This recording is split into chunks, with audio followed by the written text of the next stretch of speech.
Alright guys, we have today a unboxing here. I ordered a Gandy 100-pound multi-purpose cedar spreader. I want to put this on, well, I'm going to make it so I can put on a whole bunch of different stuff, but primarily to put on a 7-foot discs that I got.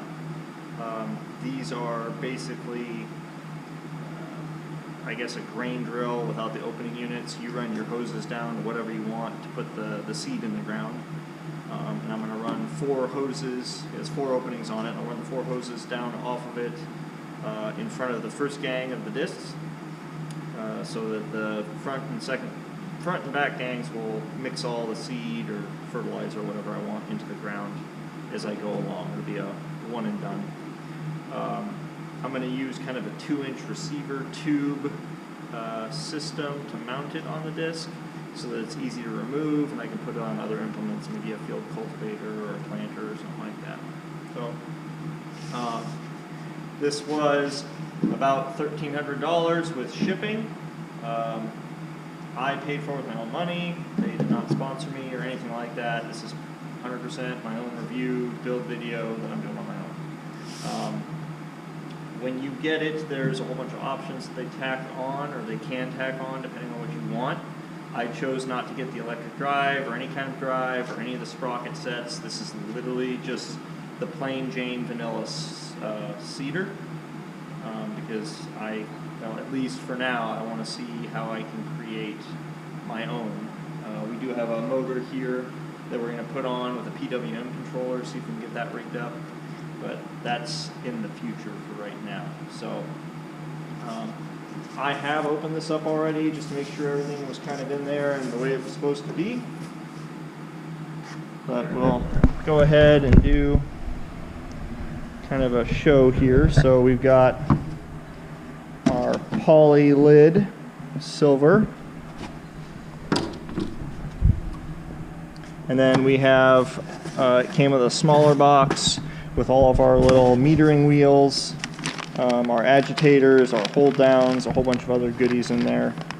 So this comes standard. You know, when you order this, you're going to get this. This is not extra stuff. So you have, I think there's 3 or 4 different kinds of metering wheels in there for different seeds and fertilizers and whatnot. And then we've got our tube chutes that come out the bottom. And there's actually an insert that goes in there if you have a smaller hose size that you're going to use. And then, I don't know if it's somewhere down in there. Yeah, there's one in the back. These are our agitators for like fertilizer or small seeds. And then we've got our blanking plates. So you don't have to use, there's 4 slots on this to output material. And you don't have to use them. You can go all the way down to 1 if you want. That's what these blanking plates are for. So yeah, it's got rubber hold downs to the lids. I don't know how well these are going to stand up out in the elements. Not that I'm going to leave it outside, but out in the heat and cold and whatever time it is out in the sun, I don't know how well it's going to stand up to things. Let's see here. So we got our unit. They had these U-line tube sections to keep it from rattling around in there. I guess it did its job. Get that off there. So we've got 2 shafts on here. This rounded one lower is our agitator shaft, and this is our metering drive shaft. So, and there's a little plastic protector, I'd assume, to keep the wind and stuff off of it. The back side here is our mounting plate. You can order a kit that comes with it to mount it on stuff, like, I don't know, 4x6 tubing or something like that. I just got it without, because we're going to make our own. So, and then down here at the bottom, if I can get it out. There we go. So there is, we have the bigger one. I ordered the 100-pounder instead of the 45. So it comes with, I don't know, there's probably 3 or 4 manuals of different sorts in there. So we'll set this back down here.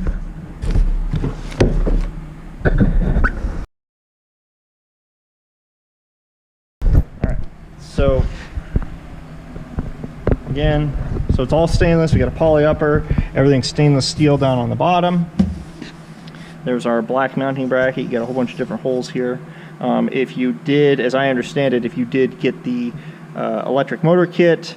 It would have a bracket that came off to one side or the other that ran all of your chains and sprockets and whatnot. So, and then we've got these, if you're wondering, these are captive forks that hold your bearing assembly caps in here, your bushing assembly caps in here, keeps them all nice and tight. So.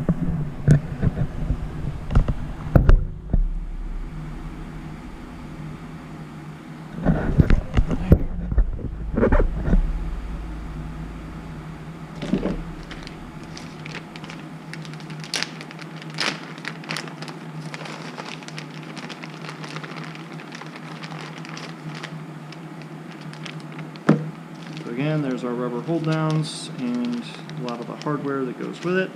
I'd assume a lot of those screws and bolts also play into our agitators, which appear to also be stainless steel. So we'll get to work on putting that stuff together.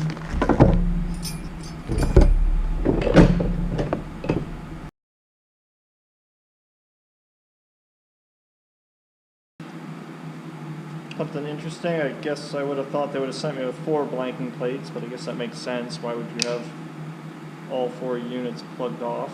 So you get 3 blanking plates.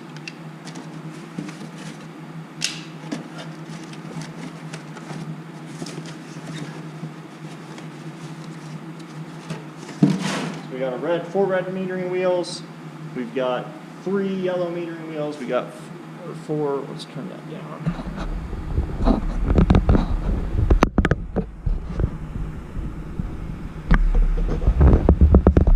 So we have 4 each, red, yellow, and black metering wheels. We've got our hose reducers for each, some more cutoff plates. Like I said, we have 3 blanking plates. You don't need 4 evidently because you're not going to have all 4 of them blocked off. And then as I understand it, these are our wear plates that go between each of the cog wheels, stainless steel. So here's our agitators. 2 rubber dongle thingies, and our hardware accoutrements. Okay, so they call our stainless steel ribs here our agitators. Our black weird shaped tubes are our metering cups. We've got our spout adapter for 7/8 tubing, which is our inserts here. Black metering wheel for chemical and small seed, which is one over here.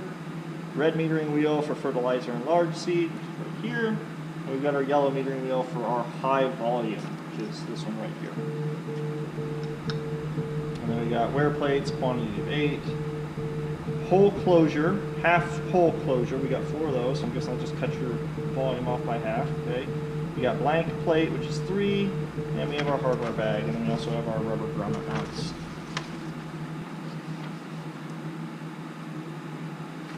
Rubber latch needs to be angled out as shown in picture to function correctly. So we'll keep that in mind when we put that together. And we've got number 1024 by 5/8 screws. Should be 4 of those that hold those on there. So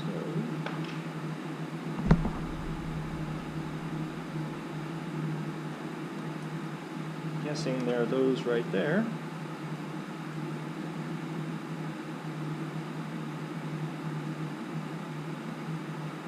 Yep, so that's facing out.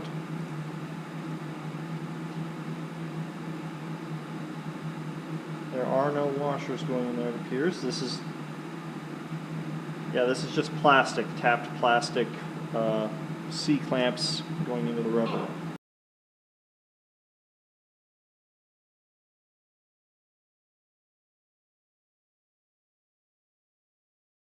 Alright, so you want to flip these hooks over so they catch on the rubber.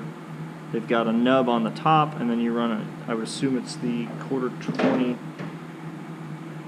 by 1 inch screw through the bottom here. So.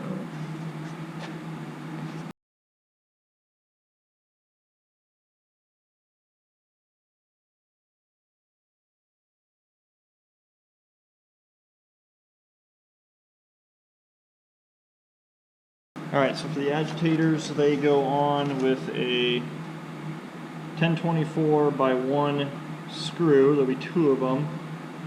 and there'll be a flange nut that goes on the other side. The fingers point out away from the shaft so that they're able to flick.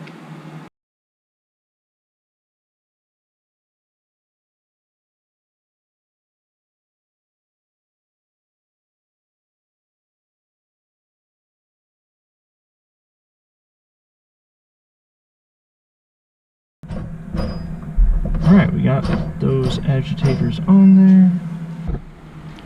So on the metering cups here, the wheels slide in from the outside, so you can just put those on now.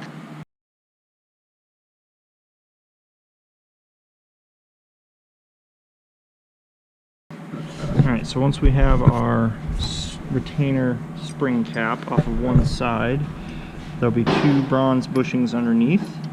And then we should be able to pull our cap out. So put that one back over there. There we go.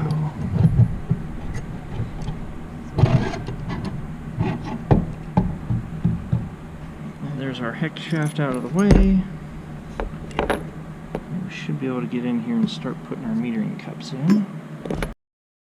I'm doing all 4 right now because we're going to be putting this on the disc.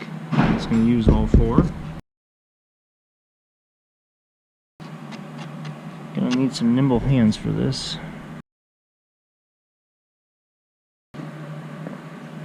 Got a little breaker bar with a 3/8 on it. Maybe that'll make it easier to get these in there.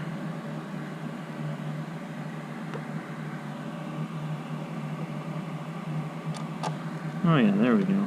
Just gotta get her on there without stripping it. Okay. Looks like that's the trick to it, folks.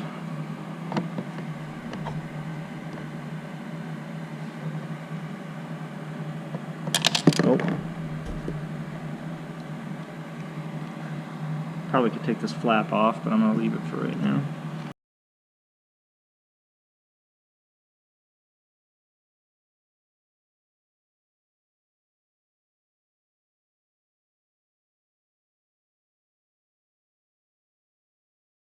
Okay, so we got our 4 metering wheels in there. Oh, we gotta put our wheels in. Ooh, what am I gonna do right now? Yellow, red, or black? Let's put the red ones in.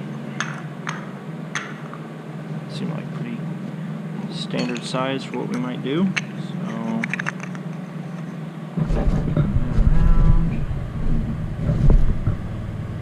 just plop those bad boys in there. Hopefully they don't fall out. And they're gone.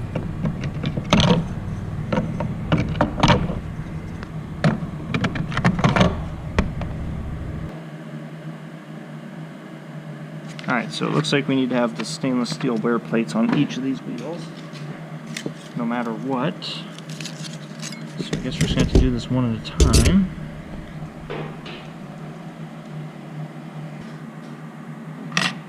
Alright, so I think it goes, there's a little angled part in the metering cup here, and I think that's what this lines up with when you put it in there. So we're going to go like that.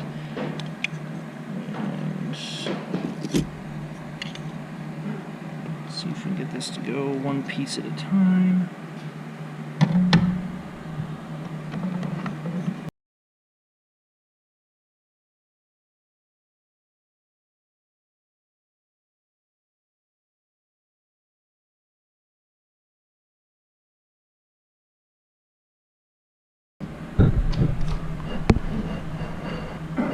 There we go. That's what we want.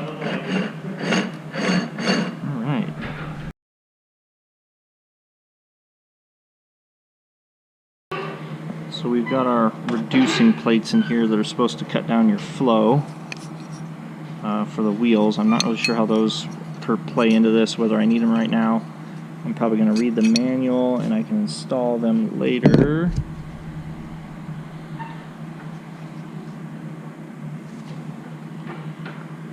Yeah, I'll read the manual and we'll install them later. I'll put them back in the parts box. And I'm going to go ahead and put our reducer in there. I'm not sure if I want to use the big tubes or the little tubes or not. I will not be. You have to take the metering wheels out for that. Alright, so you have to take the metering wheels out to get the reducers in there, so we'll be taking that back apart at some point. But for right now, I know how to take it put it together and take it apart so we can change this out in the future. So we're going to move on here after a little bit to creating the mount to put it on the disc.